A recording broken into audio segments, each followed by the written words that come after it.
Carolina. But Harvey Gantt was running against Jesse Helms. And of course everybody was behind, Harvey Gantt. But I didn't know anything about, when they asked me to write a poem for an anthology, they did this huge book, and they sold it. They sold the book for like $350 a pop to raise money. And I went to the fundraiser for it. But I didn't know anything about Harvey Gantt. I mean, I just knew he was a black man in Charlotte running against Harvey Gantt. I didn't know him. But as a child, I knew who Jesse Helms was.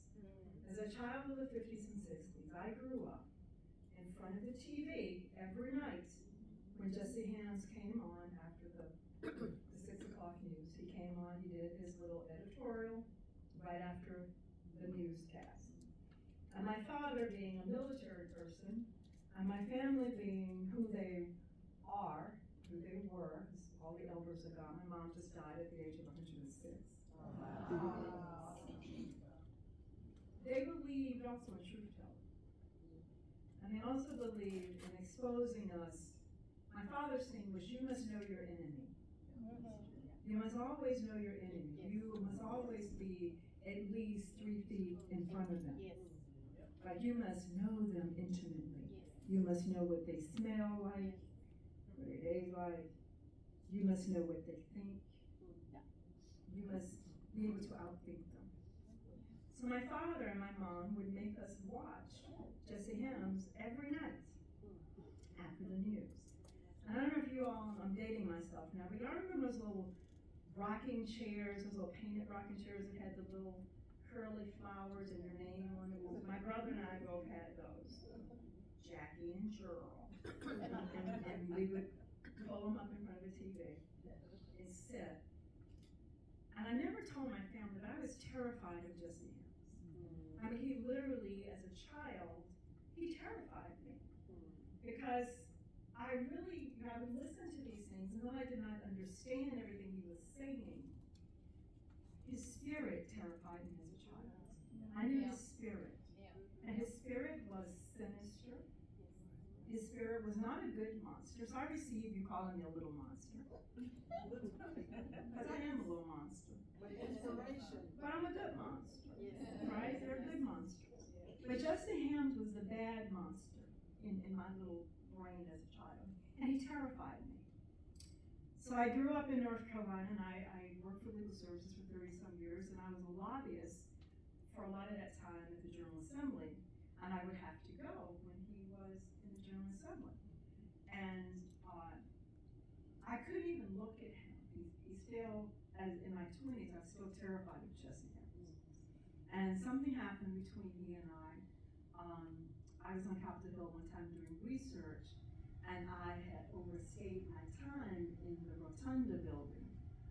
And it was like 3 o'clock in the morning, and this guard found me like in the files, like I was deep. And he was like, "What are you doing here?" And I was like,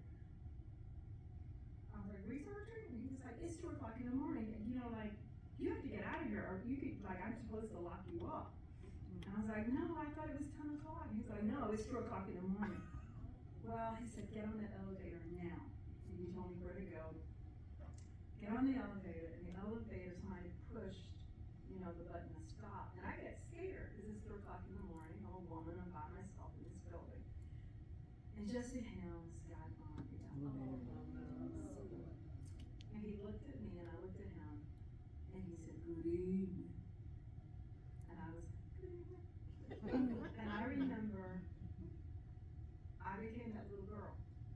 And I pushed myself to the back of the elevator, and I tried to make myself as small as I could. And I literally was up against the wall of the elevator, shaking like a leaf. And he said, "Mighty purty in Washington this time of the year with all the cherry blossoms." I went, "It sure is." And the elevator stopped, we both got out, and he said, "Now you be careful up here in the big city." And I was like, And I remember he got off the elevator, and I left the door closed. And I remember I literally just sunk to the floor, shaking and crying. And I was sitting on the floor crying and thinking, why have I allowed little shrunk up, short dude. It's